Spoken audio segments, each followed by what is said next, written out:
Welcome to the Deep Dive. Today we're heading to Biscayne National Park. Oh, cool. It's a place that really kind of breaks the mold of what we usually think of when we hear national park. Yeah, yeah. Not the giant mountains and forests. Right. This one is 95% water, a hidden gem just off the coast of Miami. Wow. Think turquoise waters, emerald islands, and a whole world of life under the surface. Sounds beautiful. We've got a ton of information to dive into today. Okay.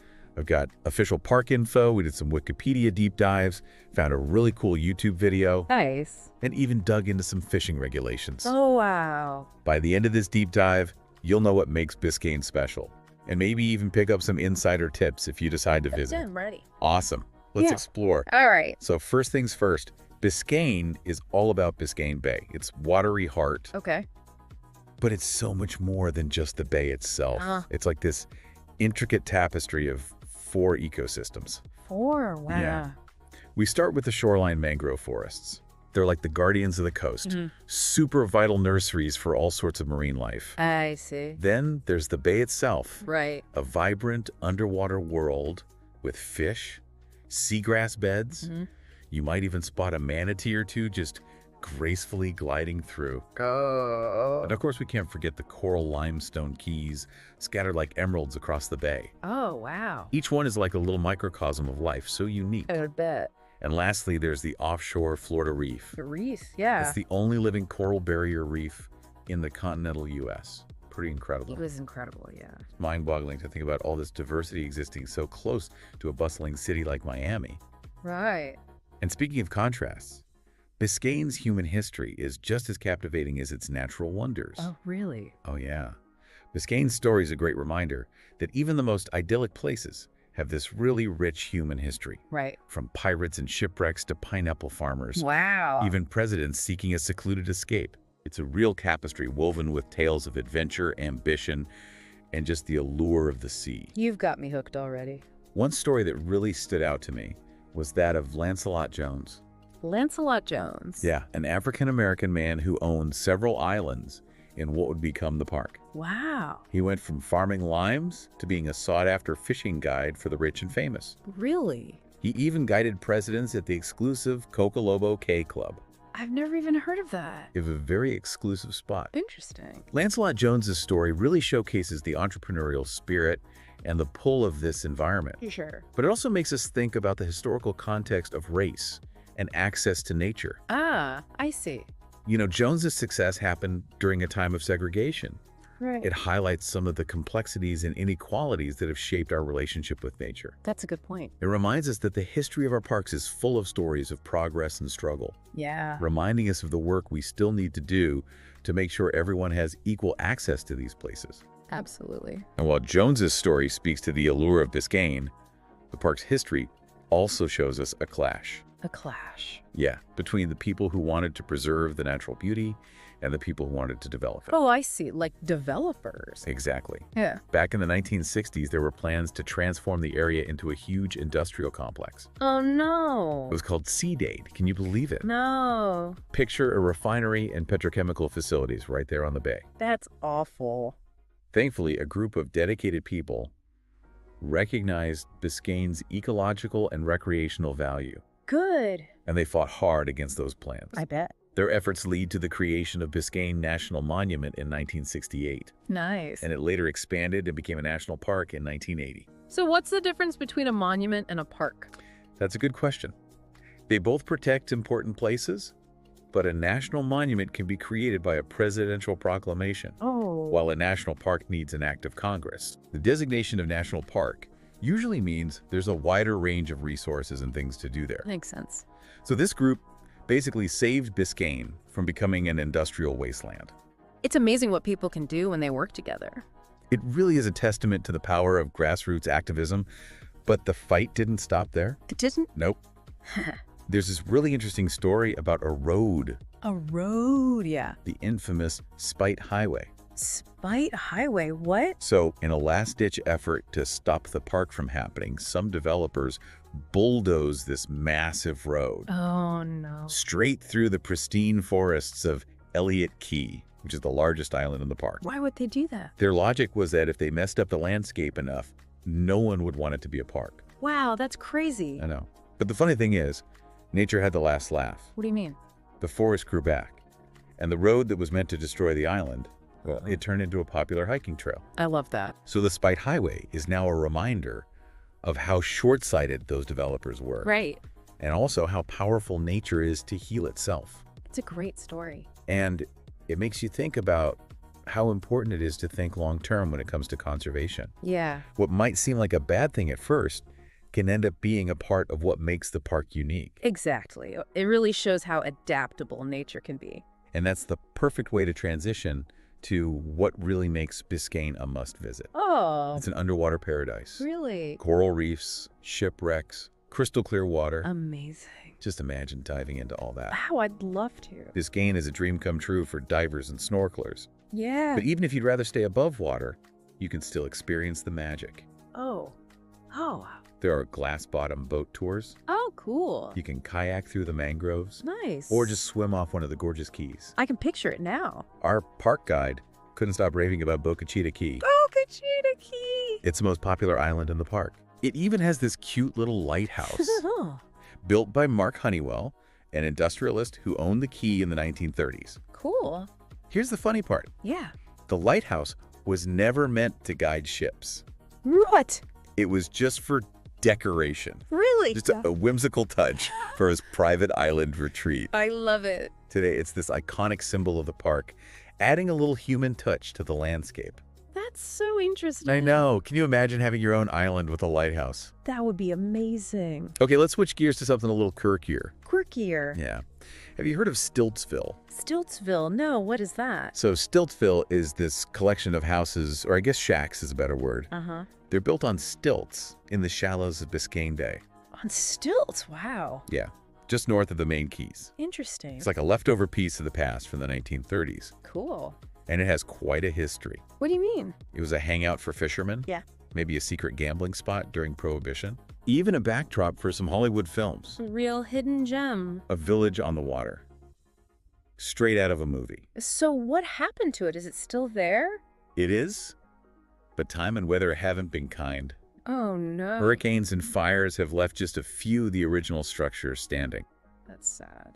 But the good news is, the Park Service added Stiltsville to the park back in 1985. Oh, good. And they're working with the Stiltsville Trust to protect what's left of this unique piece of Biscayne history. I'm glad they're taking care of it. I know, it'd be a shame to lose such a unique part of the park's story. Sure. I can only imagine how hard it is to preserve those structures, especially right there on the water. Yeah, the challenges never end. Okay, so let's move on to something that might not be as visually exciting as shipwrecks and lighthouses. With that. But it's crucial to keeping Biscayne healthy. Okay. We're talking fishing regulations. Our fishing regulations, right? They might not be the most glamorous thing, but they're so important for protecting the park's delicate ecosystem. Our source from the Florida Fish and Wildlife Conservation Commission highlights recent changes to size limits for certain fish. Oh, interesting. Yeah, these size limit increases are all about protecting gray snapper, Okay. a really important species in the park. Makes sense. By letting them grow bigger and reproduce before they can be caught, it helps to make sure we have a healthier fish population. So it's about giving them a chance. Right. And in turn, ensuring a thriving ecosystem for the future, it's a win-win. I like that. We also came across some info on coral reef protection areas within the park. What are those? These are special zones. No-take zones, they call them. No take. Yeah. All fishing and trapping are totally off limits. Oh, wow. They're like sanctuaries where marine life can flourish without any disturbance. I bet. It protects the sensitive coral reefs and even some underwater historical stuff from damage. Smart. So no fishing at all in those areas. Sounds strict. It is, but these zones act as super important breeding grounds and safe havens. They help keep the reefs healthy and diverse for years to come. Like underwater national parks, Exactly. It's a layered approach to conservation, right? recognizing that different areas need different levels of protection. Makes sense. What really struck me was that these zones aren't just random patches of water. What do you mean? They're in specific places with names like Fowey Rocks Lighthouse, Alina's Reef, and Ball Buoy. That's cool. I can almost picture those vibrant underwater landscapes. You too. It adds a personal touch, don't you think? Yeah, definitely. It reminds us that we're not just protecting some abstract ecosystem, but real places with their own unique character. Right. It makes conservation feel more real and tangible. I agree. And on that note, we've reached the end of part 1 of our Biscayne National Park deep dive. Wow, that was amazing. I don't know about you, but I'm already picturing myself snorkeling in those turquoise waters and exploring those emerald keys. Me too. I can't wait to learn more. Me neither. So much to uncover, especially about all the amazing creatures that call Biscayne home.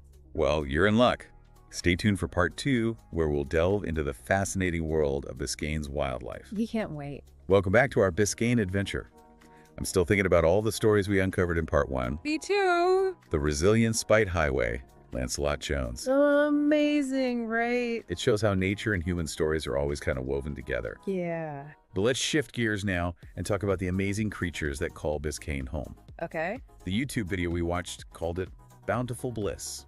I like that. And it's true. From little snails to huge whales, there's so much life in Biscayne. Oh, yeah. Hundreds of fish species. Wow. Over 50 kinds of crustaceans, nearly 200 bird species, and about 27 mammal species, both on land and in the water. It's mind-boggling. All that diversity so close to Miami. It's a testament to how healthy and connected the ecosystems are. Are there any creatures that are super rare or important for the park? Well, there are 20 threatened or endangered species. Oh, wow. We talked about manatees and sea turtles, but there's also the American crocodile. Crocodile. Yeah. They're making a comeback thanks in part to those warm water canals from the Turkey Point power plant. Wait, the power plant is helping the crocodiles? It's a weird twist, right? Shows the complex relationship between humans and nature.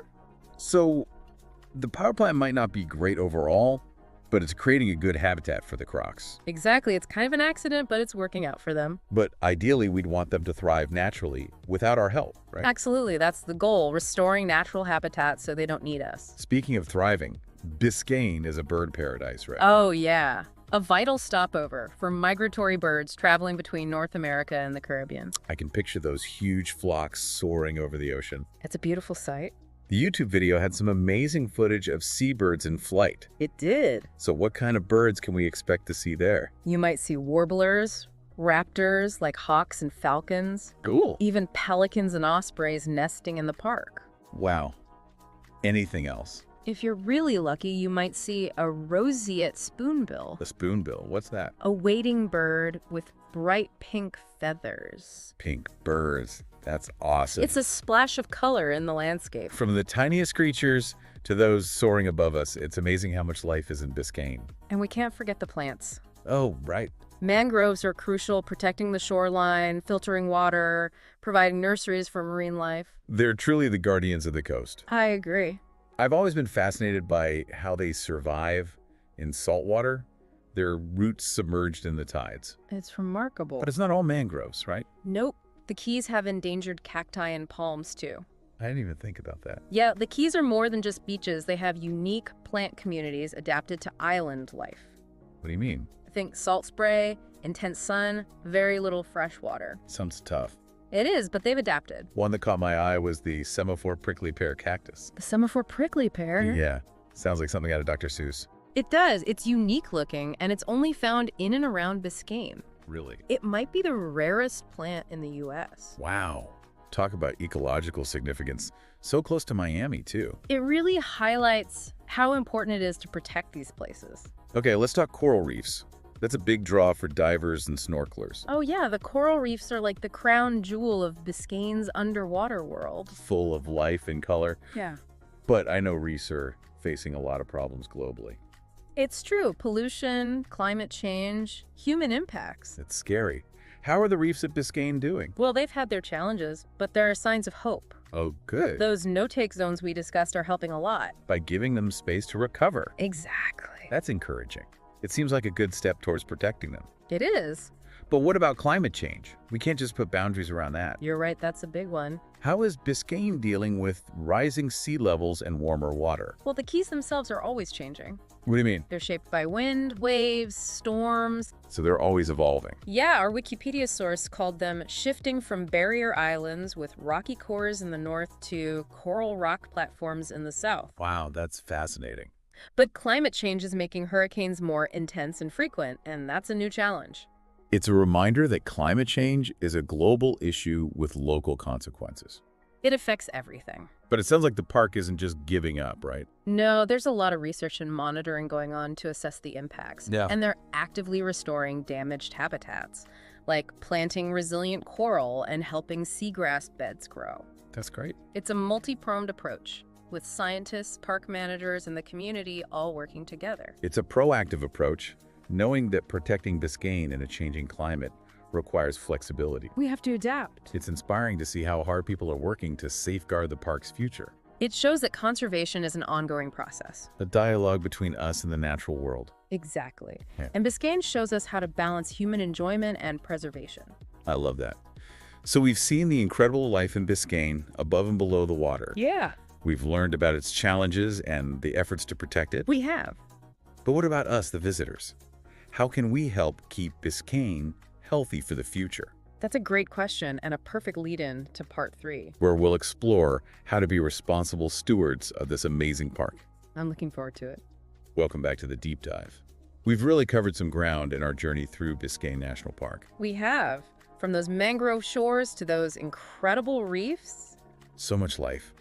We've uncovered some really inspiring stories too. Yeah, stories of resilience. The balance of the ecosystems and those challenges it faces, especially with a changing climate. It really shows the beauty and complexity of nature, you know? It does, how everything is connected. Yeah, But as we've learned, this beauty isn't guaranteed. right, there are threats. Development, pollution, climate change. All putting pressure on Biscayne's future. So how do we make sure future generations get to experience this amazing place?